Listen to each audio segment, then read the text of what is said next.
It's a family, it's a social thing, it's your life.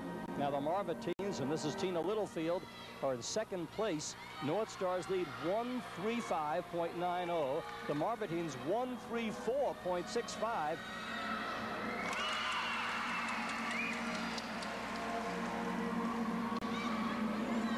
I would think probably the uneven bars here, they're a little bit concerned because we've probably seen more mistakes on the uneven bars than any of the other apparatus this evening. And I'm sure the Marvitines are concerned about that. They're taking their time, trying to make sure that they make it through. We, just to give you a flash from the floor exercise event, we just had a fall on floor, which is going to tighten this meet up. It's going to make it possible for somebody other than the North Stars to be first, possibly, if the other teams can hit. Aha! Very nice Delchev salto, another fancy name for another front somersault, but very good form, very good work. She'd done a reverse heck before. The first routine I've seen with two major release moves. Really beautifully done. I was watching the crash on floor. And a double back dismount. Very, very nice. Very high level difficulty for uneven bars. And smooth and good form and good composition. Nicely balanced exercise. Tina Littlefield, 16 years old, from Frederick, Maryland. They're putting the pressure on the North Stars. It's awful close. Gary Anderson, her coach, was on the national team when he competed as a gymnast, so I know he's very familiar you want with another this fact? type of I bet you don't know. competition. He also used to be an excellent dancer. He danced at Stanley's Tap Studio, and he's one of the few men coaches who is not just schooled in the acrobatic part of gymnastics, but because of his own personal dance background and his own personal gymnastics, it gives him a broader background, I think, than any male coach in our country today. 9.35, an excellent score for that routine.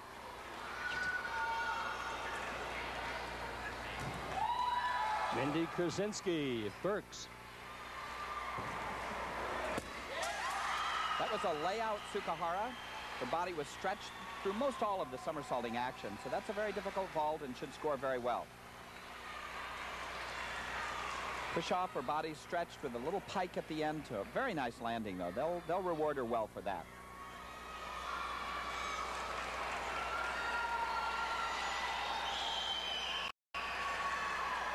Definitely it's going to be a good score. It's one of the best vaults I think I've seen Berks do today. That's, you know, watching warm-ups and the whole thing. That's very good.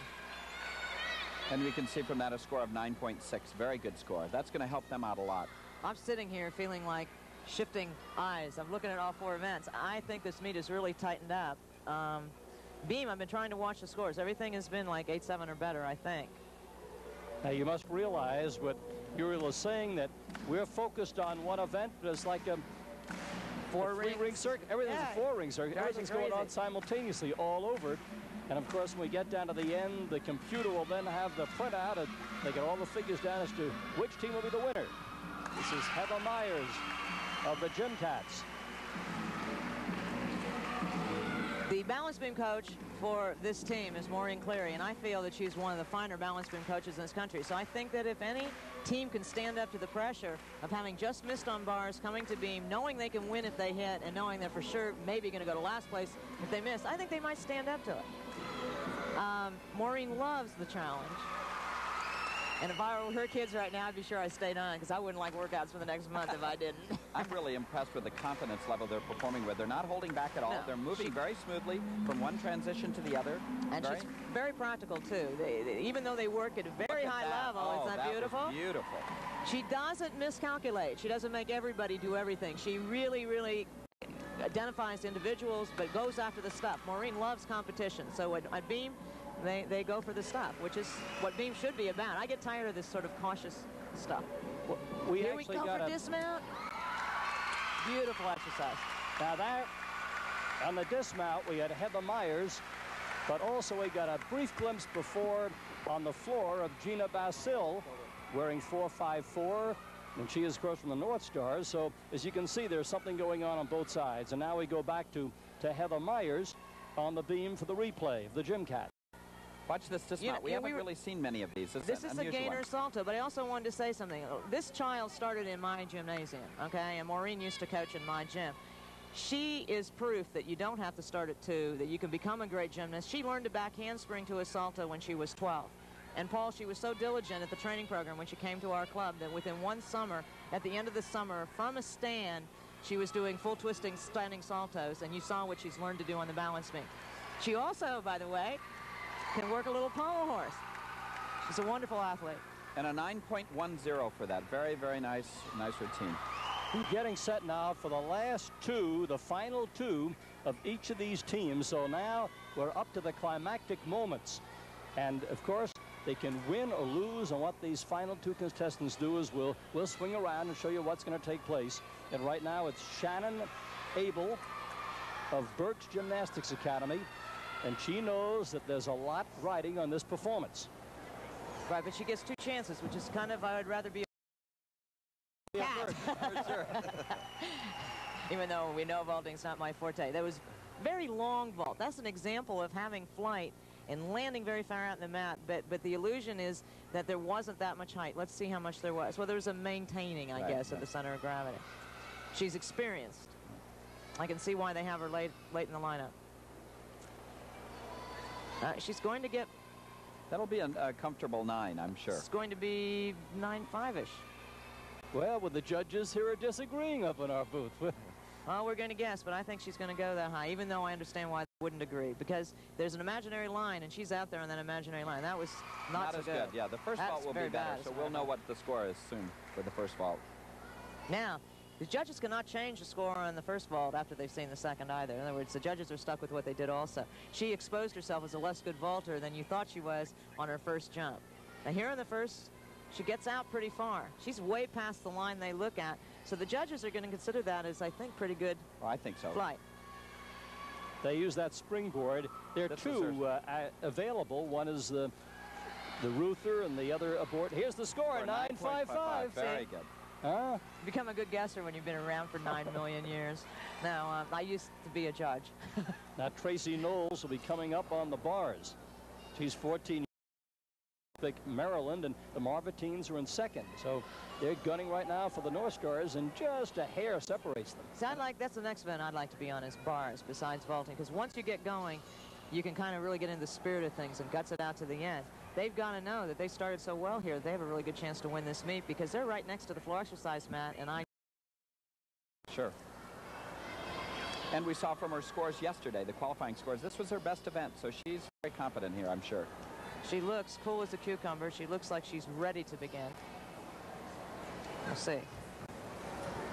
I always find it amusing that all these little short children use the vault mounts. Reverse attack. Poor form, but... Aha, another salto. Ed would be proud, because these are two skills that are on the independent club's program. Sure. Yeah. And something we're looking for. This is the trend on uneven boards, are the big release moves we see on the horizontal bar for men. And a double back somersault off. Very, very well done. That was a very good exercise. Potentially, it's going to even be better. If you wanted to be critical, the form and the amplitude and the rhythm all could use improvement. But she did what's the most important thing. She made it, and she has a lot of big skills. Well, now we have to wait as we watch the replay for the scoring.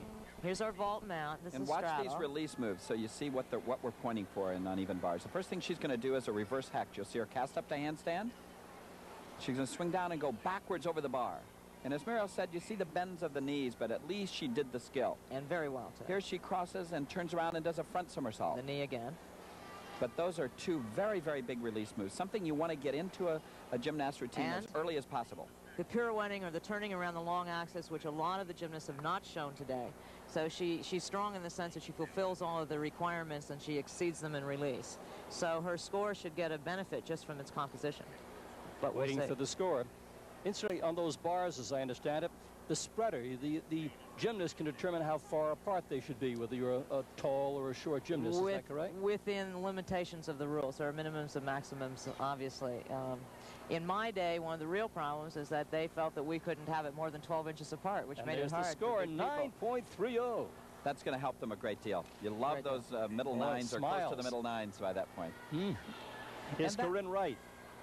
Now, Corinne had the problem on uneven bars. Will it affect her now, knowing that she cost her team first place? She is smart enough, old enough, she's been around long enough, she knows she cost her team first place. Will she get up on beam and earn it back for them? Or will it, in fact, give her the shakies? We will see. That is called a planche, and she held it long enough to get credit for it. So she's off to a superior start. That's one of the hardest mounts we've seen, hardest beginnings. Corinne does not have the beautiful extension. She's more in the nature of Mary Lou Retton. She has a great deal of enthusiasm, ability in terms of going up, and now we see how a layout step out should be done. It's the nicest one and the quietest one today, which is a sign of control and excellence. And very good flexibility. That's nice to see from her. It is, because it says, I look like I'm a powerhouse, but see, I'm also a flexible person. That's important to show that, I think, on the gymnasts who you don't expect to be that flexible. Scissors. She did that so nicely in warm-up, but she still pulled it off. And notice that we stayed on one leg to the scale, which makes it much harder than any other scissors leap we've seen today. She is in fits and starts with rhythm, but still managing to keep a pretty good tempo here. Really nice full turn. She looked down before she stepped. That's a little bobble, but nothing much. Her feet still need work. Front handspring, very difficult. I'm surprised that they would go with that, as I don't think the judges give you enough credit for how hard it is. But at any rate, here comes her dismount. Could have been a salto cut back. Beautiful double salto. Back. Well, she says, here, team. She came back strong, and you can see that smile, and the hug, and the embrace. She had to come through, and let's see what the judges think. Yeah, plus, all day we've been talking about experience and future Olympians. This is what you want an Olympian to do. This is what Mitch had to do this year in the Olympic Games when he gave away his possible all-around win.